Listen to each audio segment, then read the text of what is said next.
कभी न सोने वाला शहर लास वेगस, जहां रोशनी, संगीत और जश्न हर रात का हिस्सा होते हैं। लेकिन एक रात सब कुछ बदल गया। 1 अक्टूबर 2017, एक ऐसा हमला जिसे आज भी अमेरिका नहीं भूला। ये कहानी है उस रात की जब गोलियों की गूंज ने संगीत को खामोश कर दिया। ये है वायरल वर्स AI, और अब चलिए कहानी शुरू करते हैं। नमस्कार।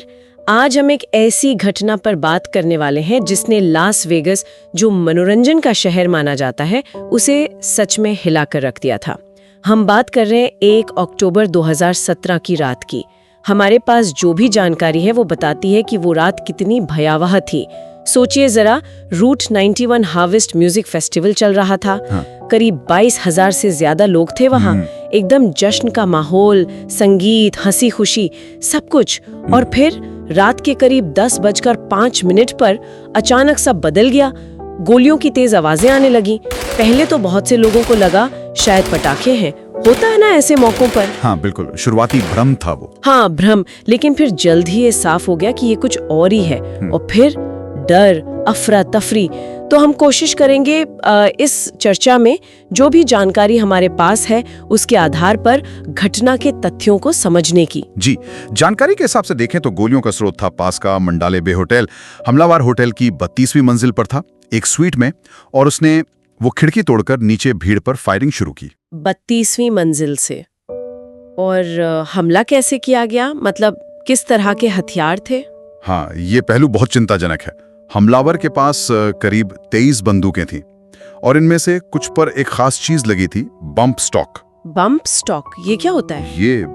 ये एक ऐसा उपकरण है जो एक सेमी ऑटोमेटिक राइफल को मतलब लगभग पूरी तरह से ऑटोमेटिक हथियार की तरह फायर करने देता है, बहुत तेजी से। ओहो, तो मतलब इसी वजह से वो इतनी तेजी से गोलियां चला पाया। हाँ बिल्कुल, विशेषज्ञ यही मानते हैं कि इसी तकनीक ने हमले को इतना भयानक बना दिया। समझ सकती हूँ। इसका असर नीचे लोगों पर तो बहुत ही खौफनाक रहा होगा फिर। जी, कम समय में बहुत ज्यादा गोलियां चली, जिससे नुकसान भी बहुत ज्यादा हुआ। नीचे उस वक्त क्या हो रहा था? लोग जाहिर है बुरी तरह घबरा गए होंगे। जानकारी यही बताती है कि लोग बस भाग रहे थे, जान बचाने के लिए छिपने की कोशिश कर रहे थे। गोलियों की आवाज लगातार आ रही थी। कुछ लोग दूसरों की मदद भी कर रहे थे, लेकिन माहौल पूरी तरह भगदड़ वाला था। हाँ बिल्कुल। और ये सब कुछ देर तक नहीं चला। ये गोलीबारी 10 मिनट से भी ज्यादा देर तक जारी रही। 10 मिनट लगातार गोलियों की आवाज के बीच, ये सोचना भी मुश्किल है ना कि वो वक्त कैसा रहा होगा। बिल्कुल। और नतीजे बहुत दुखद थे। इस हमले में 60 लोगों की जान चली गई। 60 लोग, और 850 से ज्यादा घायल हुए। 850 से ज्यादा घायल, ये तो बहुत ही बड़ा आंकड़ा है। जी, ये अमेरिकी इतिहास की सबसे घातक मास शूटिंग बन गई, और घायलों में बहुत से लोग भगदड़ की वजह से भी चोटिल हुए थे।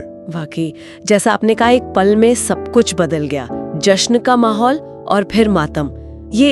ये विरोधाभास ही इस घटना को और ज्यादा दर्दनाक बनाता है। संक्षेप में अगर देखें तो ये घटना ये दिखाती है कि कैसे एक अकेला व्यक्ति भी इतने बड़े पैमाने पर तबाही मचा सकता है, और इसने सुरक्षा पर, खासकर ऐसे बड़े आयोजनों की सुरक्षा पर, बहुत गंभीर सवाल खड़े कर दिए।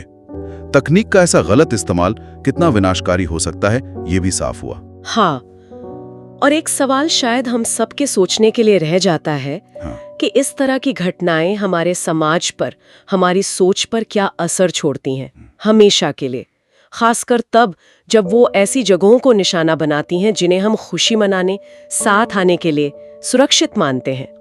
उन पलों को हमेशा के लिए बदल देती हैं। आज हम एक मुश्किल लेकिन अहम घटना पर बात कर रहे हैं, लास वेगस शूटिंग। हमारे पास जो जानकारी है वो इस हमले के कई पहलुओं पर रोशनी डालती है। हाँ बिल्कुल। आज हम खास तौर पर शूटर स्टीफन पैडॉक, उसकी प्लानिंग और सबसे बड़ी बात, उसके पीछे कोई मकसद ना होने के रहस्य पर ध्यान देंगे। हाँ, जानकारी यही बताती है कि ये पूरी तरह से प्लान किया हुआ हमला था। बिल्कुल, पूरी तरह से।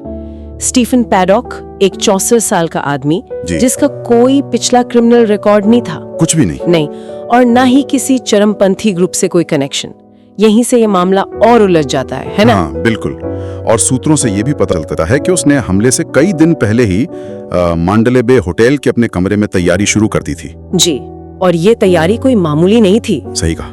जैसा सुनने में आया है, उसने कमरे के अंदर और बाहर देखने के लिए कैमरे तक लगाए थे। हाँ, शायद ये देखने के लिए कि कोई आ तो नहीं रहा, मतलब पूरी सावधानी बरती थी। इतनी ज्यादा? हाँ, देखिए सब कुछ कितना बारीकी से प्लान किया गया लगता है। इतने सारे हथियार जमा करना, होटल में ऊंची मंजिल का कमरा चुनना, जिससे नीचे कॉन्सर्ट में भीड़ पर आसानी से निशाना लगाया जा सके। बिल्कुल। लेकिन इतनी डिटेल प्लानिंग के बावजूद जो बात सबसे ज्यादा चौंकाती है वो है मकसद। क्यों किया ये सब? कोई नोट नहीं, कोई घोषणा, कुछ भी नहीं। कोई वजह नहीं बताई उसने। जांच करने वालों के पास आज भी कोई पक्का जवाब नहीं है। ये वाकई में बहुत अजीब और डरावना है। मतलब इतनी तैयारी और फिर कोई वजह ही ना बताना। और शायद यही बात इस त्रासदी को और भयानक बना देती है। जब आप कारण नहीं समझ पाते तो डर और गहरा हो जाता है। हमले के बाद का माहौल कैसा था? जाहिर है शहर सदमे में होगा। हाँ बिल्कुल, लास वेगस पूरी तरह शोक में डूब गया था। जानकारी में उन दृश्यों का जिक्र है जहां शहर जैसे थम सा गया था। लोग सड़कों पर मोमबत्तियां जला रहे थे, पीड़ितों को याद कर रहे थे। वो तस्वीरें याद हैं जहां लोग बस एक दूसरे को सहारा दे रहे थे, उस दुख में साथ खड़े थे। यकीनन।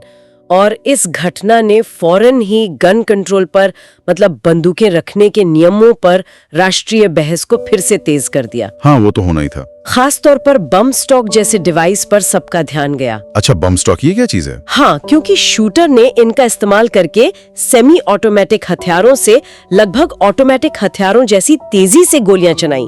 ये डिवाइस गन के रिकॉइल का इस्तेमाल करके ट्रिगर को बहुत तेजी से दबाते हैं। ओह, तो इससे फायरिंग रेट बहुत बढ़ जाता है। हाँ, काफी ज्यादा। इस हमले के बाद इन पर बैन लगाने की मांग बहुत तेज हो गई थी। लेकिन जैसा कि स्रोत भी कहते हैं, शायद जिन परिवारों ने अपनों को खोया उनके लिए ये बहसें या कानून वो दर्द तो कम नहीं कर सकते। सही कहा, उनका नुकसान तो बहुत निजी है, बहुत गहरा। कोई कानून उस खालीपन को नहीं भर सकता। एक बात ये भी सोची जाती है कि क्या शूटर किसी तरह की पहचान चाहता था, मतलब कुख्यात होना चाहता था, है ताकि हम समझ सकें कि क्या गलत हुआ और कोशिश करें कि ऐसा दोबारा ना हो। असली याद तो उन बेगुनाह लोगों की होनी चाहिए जिन्होंने अपनी जान गंवाई। बिल्कुल, पीड़ितों को याद रखा जाना चाहिए, शूटर को नहीं। एकदम सही। और देखिए कितनी अजीब बात है, लास वेगस जो शहर अपनी लाइटों और शोर के लिए जाना जाता है, हाँ, जो कभी सोता नहीं, उस रात गोलियों की आवाज थमने के बाद एक अजीब सा सन्नाटा छा गया था। कहते हैं वो खामोशी उस रात के शोर से भी ज्यादा डरावनी थी। वो उस रात के खौफ और दुख का प्रतीक बन गई। तो ये जानकारी हमें इसी उम्मीद के साथ छोड़ती है कि समाज ऐसी घटनाओं से सबक ले और ऐसा अंधेरा फिर कभी न लौटे। हाँ बिल्कुल।